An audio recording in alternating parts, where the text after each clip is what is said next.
Hello and welcome to the Qwoted Interview Series, where we get to the bottom of what's top of mind with rock stars and today a rising rock star in the media landscape.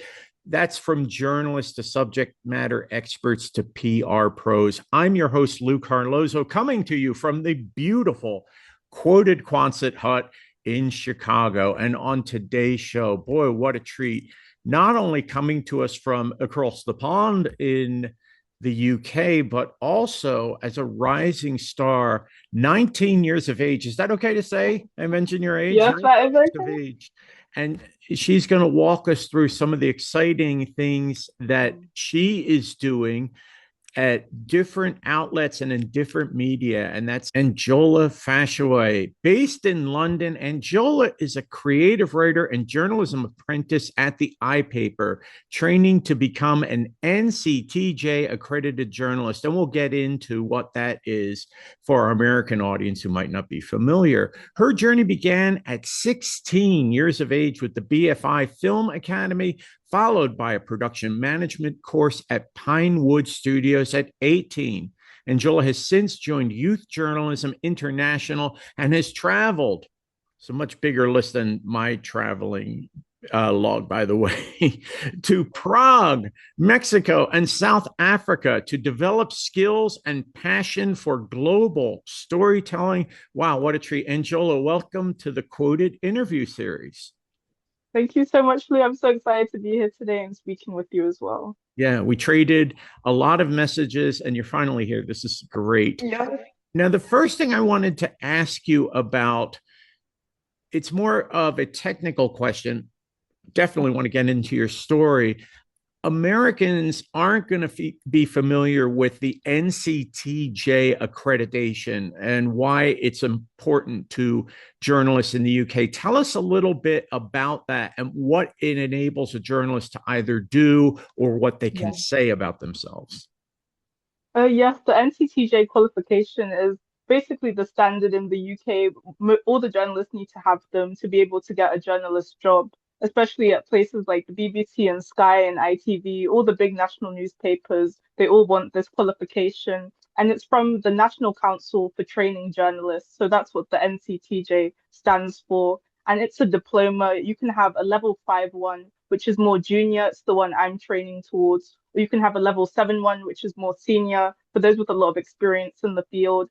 And you study things like shorthand, video journalism, data journalism, different modules, but they all count towards you getting your diploma. And that's what I'm working towards currently.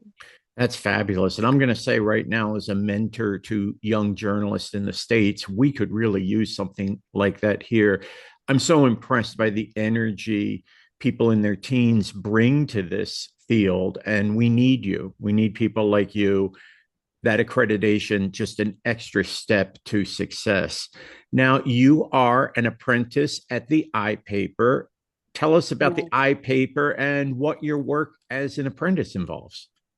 Yes, I recently started this year. It was something I'd been applying for since last year, and apprenticeships are very competitive in the UK and very difficult to get onto. So I went through a few interview stages with the editors at the paper, and those involved speaking with them and them understanding my background in journalism. And currently, I've been with them since February, and I've been full time doing my training initially for the NCTJ, and now currently on the different desks. I started on the features desk, which is very much so a lot of writing and pitching story ideas to the editors in the meetings.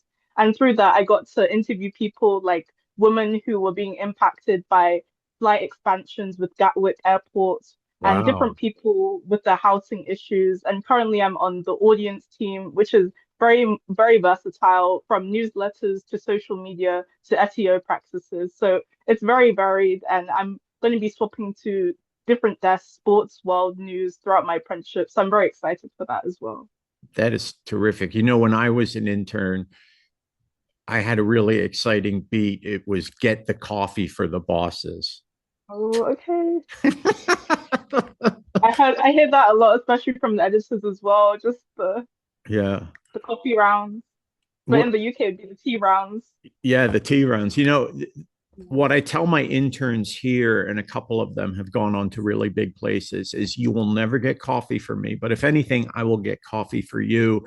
I think that in the past, there was a tendency to even abuse interns and certainly use them for things that weren't worth their time. So it's great to hear that as an apprentice, you're doing this work. I found this fascinating that you're dealing with renters' rights reforms and benefits claimants and how all of that to an extent interfaces with young people. I want to hear more about this. Exactly. Everything you just said. I think it's a pressing issue right now, especially in the UK with it's being passed, but they still haven't completely done the legislation. So I'm really interested in that and hearing from people impacted it by it firsthand. And I know, especially being born and living in London, where renting is such a big issue and currently renting myself with family, I just see how it's impacted those that I know. And I'm interested in how other people are impacted as well. And linked to my NCTJ, we have to write an original story where we interview people. So I think the renters' right reform and housing issues are something that I want to explore more. And I want to speak to people how they're impacted by this, especially benefits claimants, and how this might change for them in the future, whether positively or negatively. Terrific. It's an area that can never be covered enough, right? You know that. And then I think on top of that, you will impact readers. You may even impact MPs and politicians who read what you're writing and are moved to make a difference. So, encouragement in spades for you in terms of that work moving on. Now, you also have a concern with the authentic portrayal of Black culture and womanhood in the Yeah. UK media. Where do you stand on that? What's the thing that you are trying to stand up for?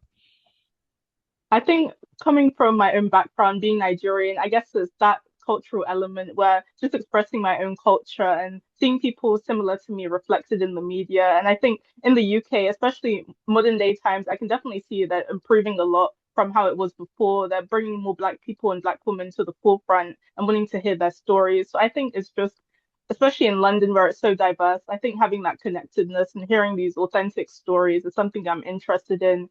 And for an example, before I covered maternal health care and how this relates to Black women specifically. So I think there's different things, whether it's healthcare or also education. Those are the key aspects that I want to explore more when it comes to Black women. Yeah, it's fascinating because it sounds like, if I'm hearing you correctly, there may be a way certain issues with healthcare relate to women. With Black women, it can be very much a different story. And there are fine points that we would otherwise miss if we're not paying attention to those. Exactly.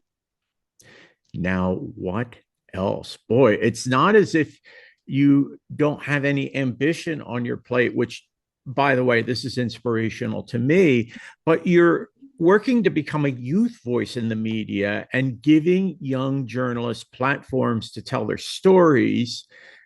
Given your youth journalism background, what's your vision and what's that like for you right now? Yes, I think journalism has been such a big aspect of my life since I was young.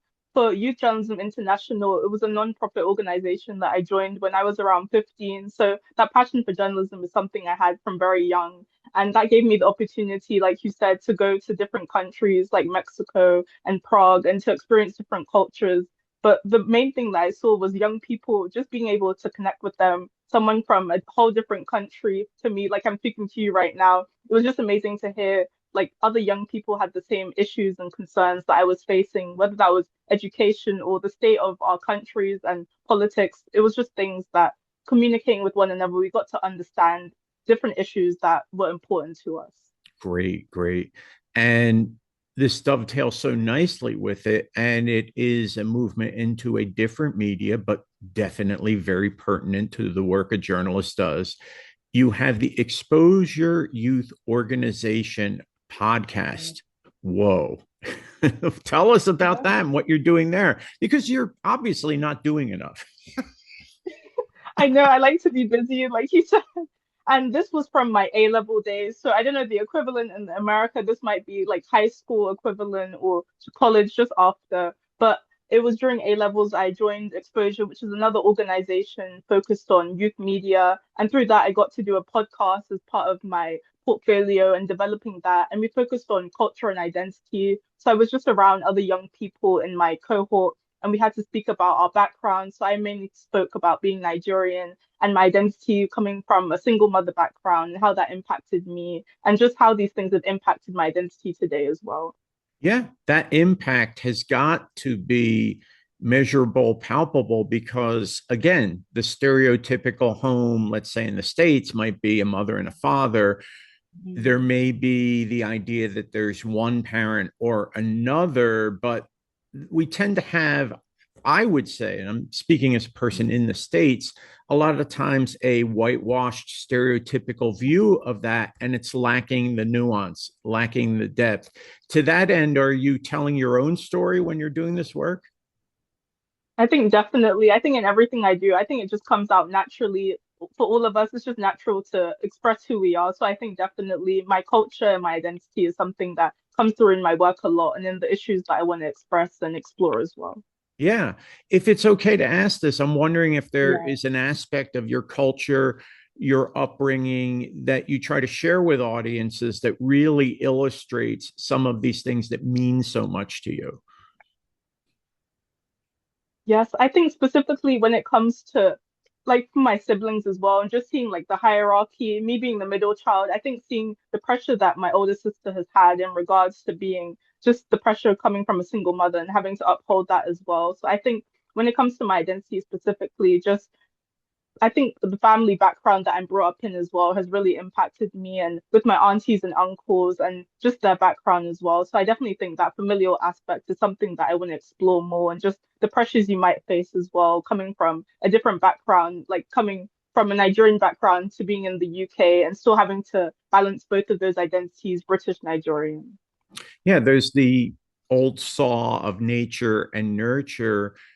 What's often lost in that is culture, right? Because Mm, a child who is raised in Nigeria, as you know, will have a different sort of upbringing than one who is raised, let's say, in Eastern Europe, than one who is raised in exactly. the south of the United States versus the north or the west of the United States. And the cultural aspect really is important. Now, I should ask this, were you raised in Nigeria or raised in the UK?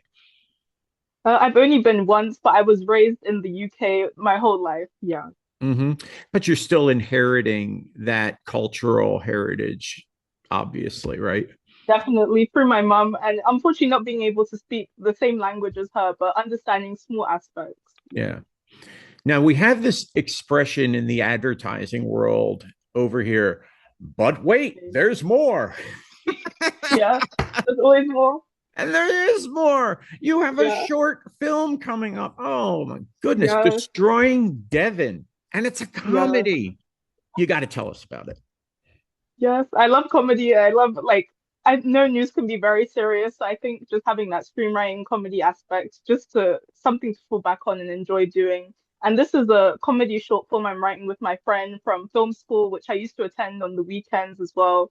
And this is just focused on that coming of age era where your friend is just starting a relationship and you're quite jealous and you feel like you're losing them. And it's something that my friend can attest to a lot. So I think that was the inspiration for this and just putting so much humor into it and trying to find crew and casting and everything like that currently alongside work. So I think that's my side passion, the film, Yeah. definitely.